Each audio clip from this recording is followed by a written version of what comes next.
Hi, I'm Laverne Cox, and you're watching Out at the Center. Let's do it. Let's do it.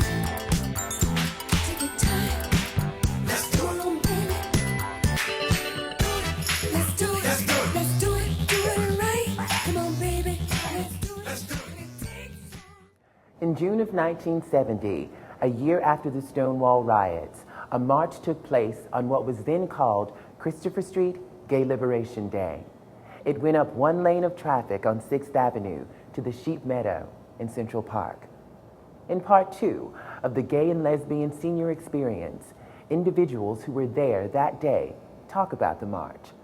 Thanks to one of them, Jerry Hoos, we have archival footage allowing us to relive the first Gay Liberation Day. Part one of this series can be downloaded on iTunes.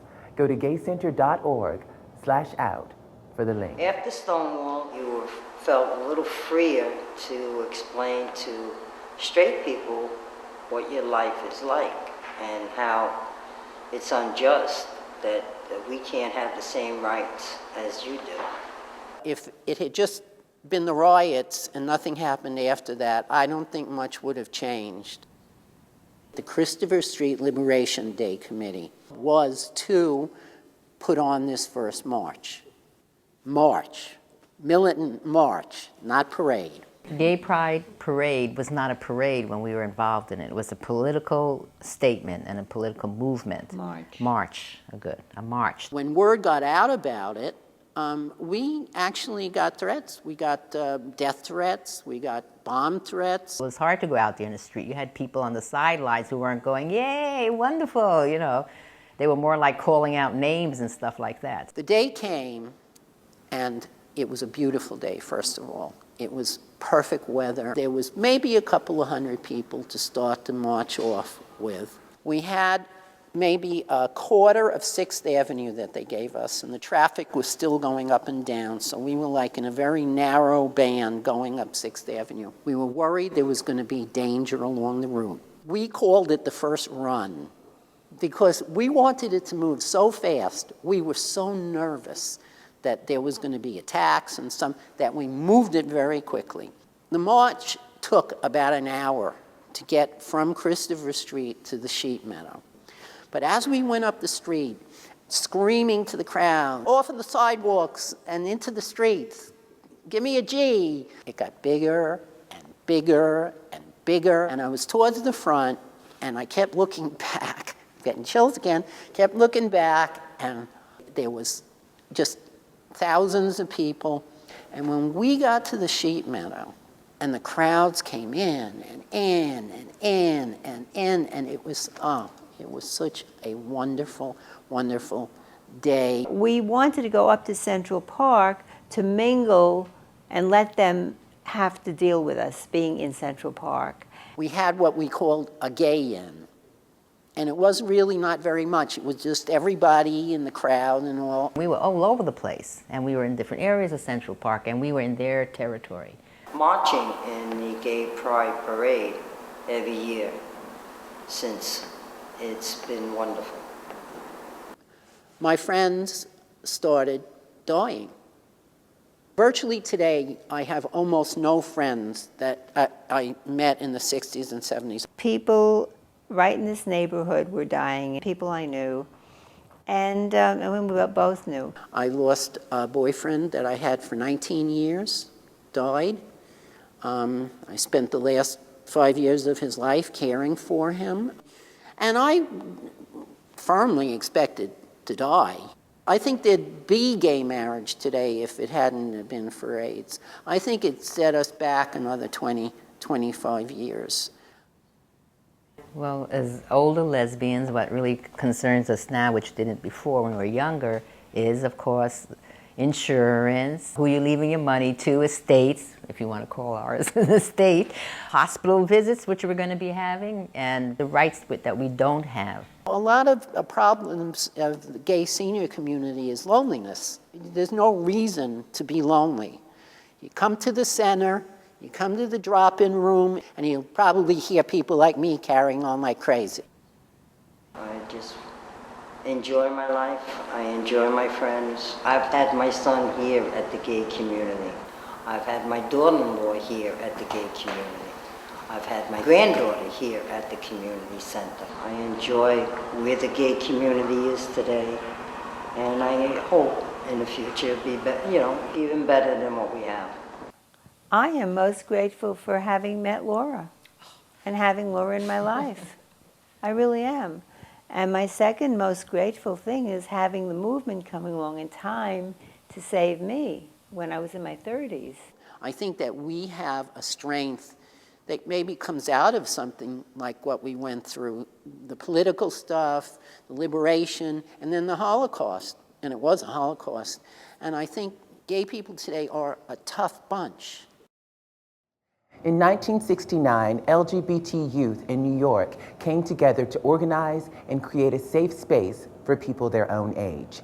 Gay and Lesbian Youth of New York, or GLENY, continued as a youth-run organization for youth until the early 2000s. Recently, a group of alumni have formed GLENY again and started a scholarship program to give back to youth today. It was a week shy of my 18th birthday, and I had gone to an anti-war demonstration. And behind me there was these two guys holding a big sign saying, "Gay Youth." And I turned around and I looked at one of them and I said, "Where have you been all my life?" And I showed up at the very next Sunday, and I was still nervous and I was kind of shy. I didn't talk much during the meeting, and because I wanted to listen to these people. I wanted to sort of get a sense, okay, how do they live? What do they do? What are they like? Am I going to be happy? Is there anybody cute here? Can I date that one? And it was really interesting to sort of see how everybody interacted and came together because of feelings of ostracism due to sexuality, and where, of course, because of class or race, things broke down. One of the things that we did in Gay Youth is we went out and we leafleted high schools and we leafleted colleges, and sometimes we were invited in to talk in high schools, and this helped seed the next group of people, so that by the time I was long gone, and it was the early 80s, there had been really a strong group that, even though it constantly turned over, there was a nucleus that kept it going. Every Saturday, whether I was here and whether I was away on vacation, I mean, my body clock was set in my heart to be here at Saturday at 3 o'clock. We would have two co-facilitators, and the co-facilitators would set an agenda for the meeting. Everyone would get together in a circle, and in that circle, we would go around and take our time and introduce ourselves. The groups at certain times would go up to like 60 young people at a time. So some folks would be sitting on the floor, but you always held the circle so that you could always see everyone, and everyone had an equal space and an equal voice in the room. We had an acronym for our ground rules, which was CRABS, so confidentiality, respect, attentiveness, being open, and being sensitive. So these were the guidelines that we sort of established for ourselves to be able to have a safe discussion space in that room. People would sit down, they'd help each other with homework, they'd help each other with coming out stories, they'd help each other with dealing with their family, dealing with their friends, dealing with their new boyfriends and girlfriends. I knew somebody who worked for the AIDS hotline, and I brought in that group, and they came in and, put condoms on bananas and showed us like how to use dental dam, which I had never heard of before. For somebody who grew up in the 80s, somebody who was a teenager in the 80s, I've known very few people that are HIV positive, and I think that has to do with all the education that we had. In my generation, for GLENY, we had Youthquake, a rising tremor from lesbian and gay youth. And we came out with a couple of issues of that. We distributed it all throughout the lesbian gay community. We sent copies of it all across the United States. As a group, GLENY participated in the first March on Washington in 1987. We participated in every gay pride from 1970 onward. We held dances, so it was really important for young people to get together in an alcohol-free space, in a space that's strictly for young people and didn't have old people trying to hit on you. And those dances turned out at least 300 people every time. We tried to hold one every 2 months just so that we had a way to celebrate each other and have fun. GLENY again was brought together from all the various iterants, from Gay Youth, the founders of Gay Youth, from August of 1969. all the way through by Gluttony, which lasted through early 2000. Gluttony again really emerged out of alumni just trying to find each other. So it was decided that we would have a reunion event. To see all these people that I never thought or perhaps maybe didn't know if I would ever see again, it was wonderful to see them. All of them spoke really eloquently at the reunion about how important it is to us that we actually help younger people today. They decided to pass around a hat to say, if everybody in this room puts in $5, we could have a pretty significant scholarship for an LGBT young person. We'd like to focus on somebody who is in need, currently enrolled in college, or has been accepted to a college or trade school. You can come out and be young and gay and then grow up and have a very successful, happy life and live the dream that you had for yourself.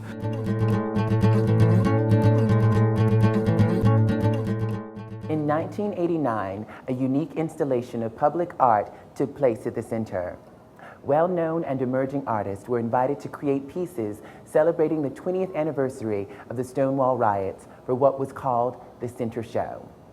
This year, as the Center celebrates its 25th anniversary, former Center Board President David Nimmons and artist Gary Speziale recall the days when the exhibition was installed and take a tour of the building to find some of the pieces that can still be found on walls, stairways, and other secret hiding places. It was the early spring of 1989, and we'd been in a process of trying to put our stamp on the building and moving in and cleaning out and bringing programs in and wresting the place from the city and tarting it up and patching the holes. And we felt like there was really a need to put the center on the map in a different way than we had. One day, this guy, none of us knew, this handsome young man came in and said his name was Rick Barnett. He said that he wanted to bring us a project where he would work with a friend of his, Barbara Salmon, and they would bring a bunch of artists together to do site-specific work. And we said, well, what's that?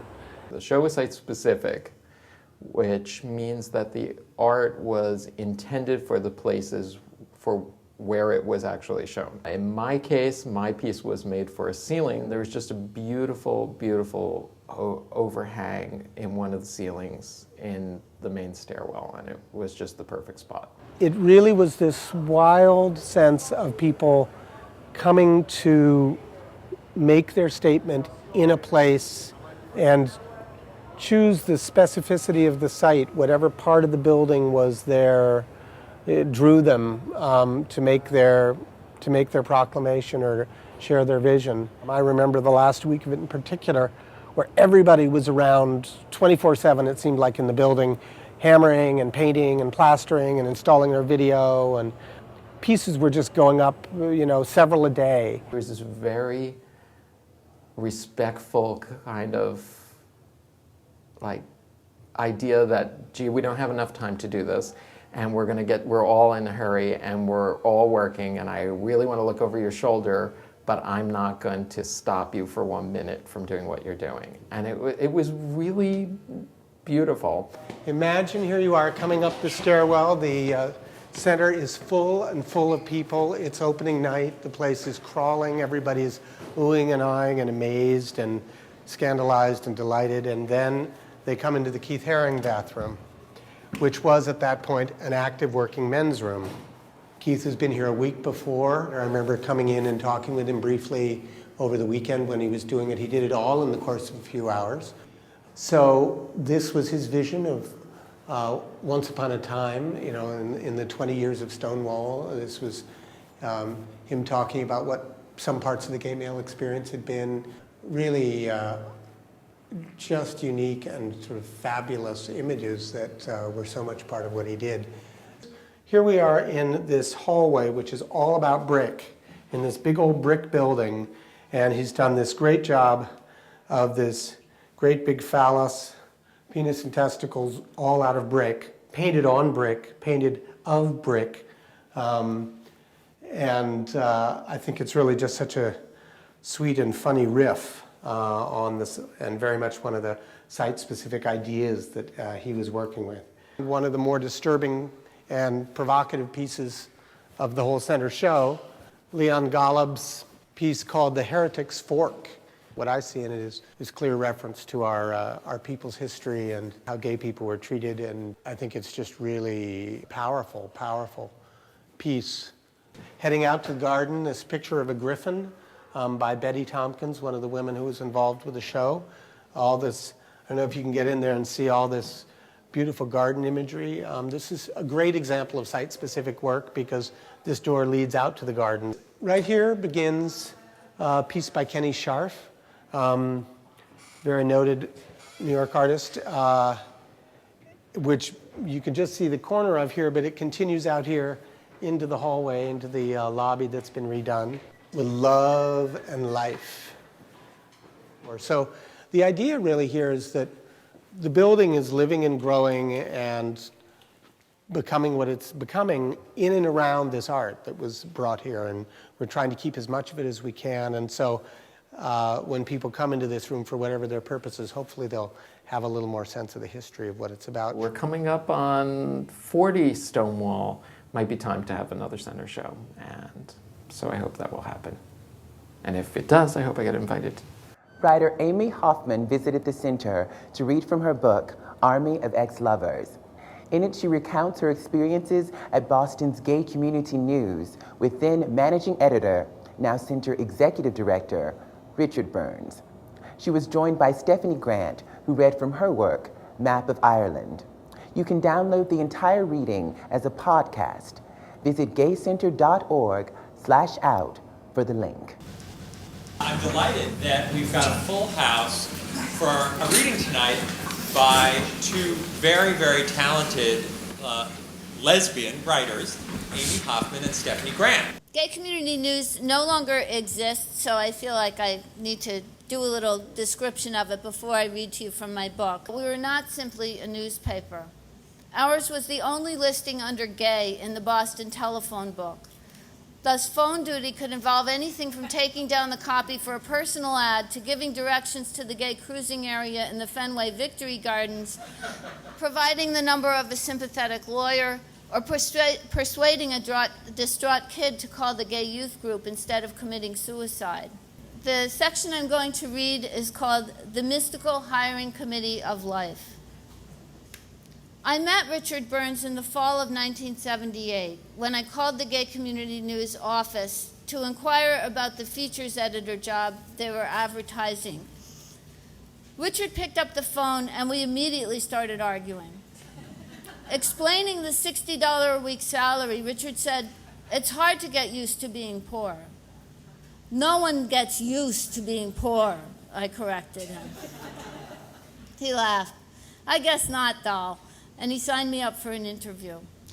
The trick question at my interview was about the picture on the latest fag rag cover. Just, did I like it? I sensed that anything I said to please one faction would inevitably alienate the rest. "It wouldn't sell me a magazine," I offered brightly. This answer was apparently equivocal enough to appease most of the committee, and by the time I left, we were all feeling so pleased with one another that when I got back to my apartment, my phone was already ringing. It was Richard offering me the job. "I have to think about it," I said, mostly because I had a vague idea that it was more professional to make a show of playing hard to get. "Can I call you back tomorrow morning?" "What for?" said Richard. "Just say yes now. You know you want to." The mystical committee with unerring karmic instinct had found me my niche. Thank you. So it's 1974, and Anne is in South Boston. The schools are being desegregated, and she has a little bit of a crush on the, just a little bit of a crush on the young woman whose name is Ellie, who works in the inside the movie theater. And so I'm going to read from there. I was sitting in the dark, not particularly watching the second movie, on the waterfront, wondering if there was something wrong with me for wanting to be Marlon Brando, when Ellie and Flynn sat down on my right-hand side. The seats at the flick were big, wider than usual, with the rows spaced far apart, so there was plenty of leg room. But when they sat down, Ellie next to me, Flynn next to Ellie, it got very close, humid like New Orleans. I started to sweat. I took my elbow off the armrest between Ellie and me. I nodded at her, then at Flynn, who offered us popcorn from the big bucket she held in her lap. I shook my head no, then turned back to the movie. I could feel Ellie next to me, not eating popcorn either. For what seemed like a minute, I held my breath and stared at the screen.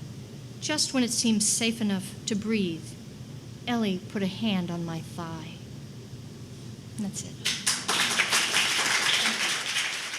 Journalist Michael Luongo was interviewed by Gay City News reporter Sam Oglesby about his book, Gay Travels in the Muslim World. He spoke about his experiences traveling in lands where homosexuality is expressed quite differently than in the West. The book Gay Travels in the Muslim World is an anthology that I edited. So it's myself and 17 other men, gay Muslim men and gay non-Muslim men, speaking and telling their stories about various countries. There's a couple different ways in which I came about doing this book. One of the books that I had done previously for Hayworth was called Between the Palms, which was actually a gay travel erotica book. And what I found in doing that book was that a third of the submissions were by gay men who'd been to Muslim countries or who had met gay Muslim men in Europe, for example. Some of the accounts in Gay Travels in the Muslim World seem to imply that the men encountered in the stories are innately more gay than males in the Western world. Is this not just a case of Western visitors getting the wrong cultural signals? Clearly, when we go as gay men, gay Western men to these countries, and I often joke myself that, well, it looks like Chelsea. All these men are holding hands. They're very intimate with each other. But I also do make very clear that that doesn't necessarily at all translate into anything gay, though it might appear to Western eyes to be that way when somebody first enters a country like Iran, Afghanistan, Jordan, et cetera, et cetera. But the other thing that I also make clear is depending on the country, depending on the situation, depending on the people that you meet, it's because of this fact that men can hold hands in public, that homosexuality can actually exist right in public in a way that it can't in the West. So, in a way, we're saying that the social culture in the Muslim world is kind of a camouflage for gay activity. Well, yes and no. And again, it all depends on the country, it depends on the situation. For me, my appearances, I'm Italian American, I pass as Middle Eastern, I pass as Afghan, depending on the situation. I didn't stand out the way, say, a blonde, blue-eyed Western man might stand out. Because of the homosocial structure of these societies, where men are almost always around men, where women are almost always around women, you do get people engaging in homosexual behavior because it's very easy, it's very accessible. In a certain way, it fits within the culture. Now, when I speak on this subject, people are like, well, wait a minute. You know, if this is such a strict Islamic place and homosexuality is forbidden, how can that be? But it's the very fact that what is more forbidden is the unmarried sex between men and women, rather than the homosexual behavior that leads to this. But again, to quantify it is a very difficult thing. But I think it's true that the incidence of homosexual behavior, particularly among young Muslim men, is quite high. Oh yeah, it's quite high. I mean, it comes up in all kinds of conversations. I mean, if you've gone to see George Packer's play Betrayal about Iraqi translators, it comes up in conversation with the Americans that the Iraqis have sex with each other, that the Iraqi men, that it's normal to have sex with each other. In your travels in Iraq especially, did you get any sense of what the situation is like for American military who are gay? When you are in a place like Baghdad or Iraq, in the same way that the cultures that we're sort of overlaying or occupying are very homosocial, these military zones are also very homosocial. They tend to be very male-oriented. Men really have very few opportunities to meet women. It can be an unusual place if you are a gay man there and you're specifically trying to network with other gay men. Yes, it's possible. As a journalist, I promise a lot of people anonymity, not identifying them, conversations off of the record, but it's clearly there. It's clearly there. Gay men that I met from the West will talk about their conversations with gay men from Iraq, as an example. And it's very, very interesting. And there was another gay man who was Iraqi that I met at one of the places that I was staying. I let him know that I was a gay man looking at gay issues there in his country. I knew that he was gay, but he waited until I'd left the country to email me and say that he was gay, and that whatever conversations we get into now would be off the record.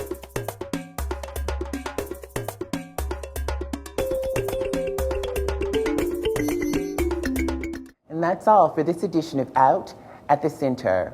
As the credits roll, we will watch some highlights from the AIDS Walk this May in Central Park.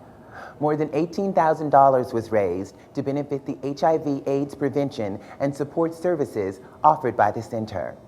Thanks to Team Center and you for your support. I'm Laverne Cox. Thanks for watching, and stay in the love.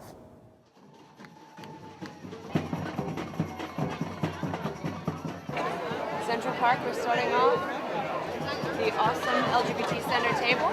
AIDS Walk I've been doing probably 6 or 7 years now. Does it get any easier? Easier? No. Bigger? Yes. Yeah, there's always more and more people. The more you look around, it's more and more crowded. Last year was the first time, so it was like I was just like totally hyped for it. And now this time it's a little more cerebral, and it's like just focusing on too, like, you know, those people that I'm like marching on behalf, you know, those friends of mine that have died and those friends of mine that are living with HIV, so it's like it's a little more internal, it's more personal this year. We are ready to walk. We're in it to win it. And checking out those Lehman Brothers boys. They're kind of hot.